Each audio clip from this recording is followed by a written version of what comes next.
और थोड़ी पत्नी से खिन्न रहते थे। माता जी भी तेज होंगी और दोनों में थोड़ा सा विरोध सा चलता था। चलते चलते क्या हुआ, एक बार सेठानी ने कहा हमारे बहुत लोभी हो तुम, इतना लोभ करते हो कि कुछ खाने पीने के लिए भी नहीं लाते, कोई व्यवस्था नहीं करते हमारे, और मुझे लग रहा बड़े सुंदर सुंदर मालपुआ बन जाते तो आनंद से पा लेते। देवी जी ने कहा, पतिदेव ने कहा अभी इतनी व्यवस्था नहीं, बाद में देख लेंगे। और धन बहुत था महाराज जी, अनेक प्रकार के साहूकार कार्य करते थे, ब्याज से पैसा देते थे, ब्याज का पैसा बहुत बढ़ता था इनके पास। करते करते एक बार सेठानी ने कहा महाराज मर जाएंगे हम, इसी समय हम देह त्याग देंगे यदि आप हमें मालपुआ की व्यवस्था नहीं करते तो सेठ जी को लगा कि ये मरने के लिए जा रहे, चलो थोड़ा सा खर्च कर दें। तो खर्च करने के लिए तैयार हुए, बोले सामान लिखवा दो क्या क्या चाहिए। सभी प्रकार की सामग्री इकट्ठी की और महाराज जी बाजार से सामान लेके आए। बोले ये सामग्री है, आनंद से बनाओ जो बनाना हो। तो उसने मालपुआ बनाया और मालपुआ बना के तैयार किए। सेठ जी को बुलाया, पतिदेव आइए भोजन करिए, बहुत सुंदर भोजन बना हुआ है। कहा ठीक है। सेठ जी आए और विचार किया अच्छे से पाना है क्योंकि खर्चा हुआ है, पैसा लगा हुआ है। विचार किया, सामान रखा गया, बना हुआ पाकशाला, बड़ी सुंदर खुशबू निकल रही, भोजन की सामग्री थी। तो वो संयोग से 17 बने मालपुआ। सेठानी ने कहा पतिदेव ऐसा करो, हमने बहुत मेहनत की बनाने में, इतनी गर्मी में इतना अच्छा भोजन बनाया, इसलिए आप ऐसा करो 8 आप ग्रहण कर लो और 9 मुझे दे दो, क्योंकि मुझे मालपुआ ज्यादा अच्छे लगते। सेठ जी ने कहा पैसा मेरा खर्च हुआ, इसलिए 9 मैं ग्रहण करूंगा, 8 तुम ले लो। अब कोई भी 8 खाने के लिए तैयार नहीं हो रहा, बंटवारा हो रहा था। और यदि प्रेम होता दोनों में, बड़े आनंद से रहते तो आधा आधा कर लेते। महाराज 8.5 खा लो, क्या दिक्कत। लेकिन दोनों में अहम था और वो शेर जी भी तैयार नहीं हुए 8 खाने के लिए। सेठानी बोली मैं तो बिल्कुल नहीं खाऊंगी। बोले क्या करो। सेठ जी ने कहा एक युक्ति है, अपन दोनों मौन धारण कर लें और जो पहले बोलेगा वो 8 खाएगा तो बाद में बोलने वाले को 9 मिल जाएंगे। ये अच्छी युक्ति है। भूख तो बहुत लगी थी, लेकिन एक मालपुआ के चक्कर में दोनों ने मौन धारण कर लिया। दोपहर की मालपुआ रखिए, शाम का समय होगा, संध्या होने लगी। सेठानी को लगा कि आरती कर दें, पूजन करके आई और विचार किया सेठ जी बोल जाते तो जल्दी भोजन पा लेते, बहुत भूख लगी। और सेठ जी विचार कर रही है जल्दी से थोड़ा बोल देती, कुछ भी बोल देती तो भोजन तो हो जाता। ऐसा करते करते पूरी रात्रि निकल गई। विचार कर,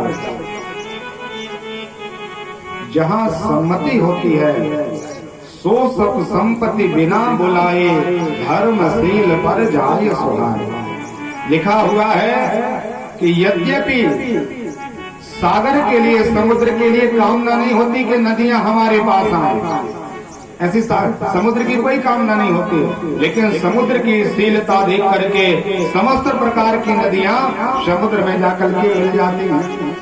यद्यपि सागर सरिता पाही, बिना कारण के सरिता समुद्र में जाकर के मिल जाती हैं। इसी तरह जो धर्मवान, जो शीलवान, जिनके घर में बहुत सहमति होती है, उनके यहाँ अपने आप धन घर में आता, मांगना नहीं पड़ता।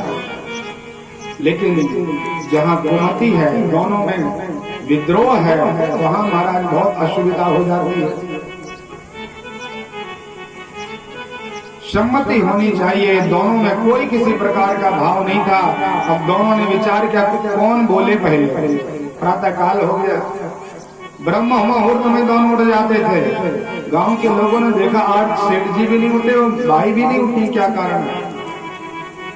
किसी ने विचार किया कि देखो बीमार तो नहीं हो गए, बच्चे कुछ है नहीं, हम लोगों को देखना पड़ेगा, डॉक्टर के यहाँ ले जाए। तो आवाज लगाई सेठ जी महाराज। अब सेठ जी विचार कर रहे यदि बोल देंगे तो हमें 8 मिलेंगे। भाई को आवाज लगाई, अरे देवी जी उठ जाओ, क्या हुआ? तो माता जी भी बोली, सेठ जी नहीं बोले तो हम भी नहीं बोले। अब लगा के कुछ ना कुछ बड़ा संकट है, तो दरवाजे तोड़ करके गांव के लोग प्रवेश किए और देखा दोनों लेटे हुए। सेठ जी को हिलाया, महाराज जी क्या हो गया? सेठ जी बिल्कुल शांत सुन रहे। अरे मैया उठ जाओ। माता जी ने भी विचार किया कि मैं भी नहीं बोलूंगी। तो जितने लोग ब्याज लेके इनसे पैसा उधारी लेकर के बैठे थे, उन लोगों ने तो भगवान से प्रार्थना की कि महाराज बहुत अच्छा किया, और यदि महाराज जी का शरीर पूरा हो गया होगा तो पैसा इन्हीं के साथ हमारा डूब गया, चला गया, अब वापस नहीं करना पड़ेगा। आवाज लगा दी, महाराज कितने सुंदर पति पत्नी थे, इतना प्रेम तो दुनिया में पति पत्नी के बीच में हो ही नहीं सकता। दोनों का विवाह हुआ और एक साथ दोनों मृत्यु को प्राप्त हो गए, दोनों मर गए महाराज। अब इनका भाई बहन और इनके कोई पुत्र आदि नहीं, इसलिए हम लोगों को अंतिम संस्कार करना चाहिए। तो जो ब्याज वाले थे वो बहुत जल्दी जल्दी कर रहे थे कि महाराज जी को जल्दी से पूरा कर दो, जला के आ जाओ तो पैसा समाप्त। तो महाराज 2 चिताएं रखी गई आंगन में और सेठ जी को रखा, सेठ जी सेठानी को रखा। अब सेठानी विचार कर रही कितने हटी हैं, एक बार बोल देते तो क्या चला जाता, अभी भी आशा है उसको। और इशारा किया उसने, महाराज बोल दो। आंख दिखाने लगा, मैं नहीं बोलूंगा, तुझे बोलना पड़ेगा। और महाराज जल्दी से फिर वो चिता उठाई, राम राम सत्य है, राम राम सत्य है, ऐसा कहते हुए ले गए। शमशान की भूमि में रखा गया दोनों को। शमशान में जब रखा और अंतिम संस्कार की अग्नि प्रज्वलित हुई जलाने के लिए, तो सेठ जी ने विचार किया जल जाएंगे लेकिन बोलेंगे नहीं, ऐसा हट था महाराज जी का। और सेठानी विचार करने लगी, देखो अभी के मालपुआ मिले ना मिले अलग बात है, लेकिन जिंदा रहेंगे तो कुछ भजन पूजन भी कर लेंगे, भगवान का नाम ले लेंगे, बाद में मालपुआ पा लेंगे। तो जब अग्नि प्रज्वलित की और जलाने का प्रयास किया गया और जैसे ही सेठानी के तरफ अग्नि लाई गई तो सेठानी बोली, महाराज उठ जाओ, कितने हट करते हो, अरे जल्दी से उठ जाओ, तुम खा लेना 9 हम 8 खा लेंगे। और संयोग से 17 जलाने वाले थे। तो जो जलाने के लिए आए थे उन लोगों ने विचार किया कि देखो इन लोगों ने भजन पूजन नहीं किया, इसलिए दोनों भूत बन गए और कह रहे हैं कि 17 हैं हम लोग, सेठानी खाएगी 8 और सेठ जी को 9 खाना है, इसलिए महाराज दौड़ लगा दो। तो जितने भी जलाने के लिए गए जब दौड़ लगा के भाग गए। सेठ जी ने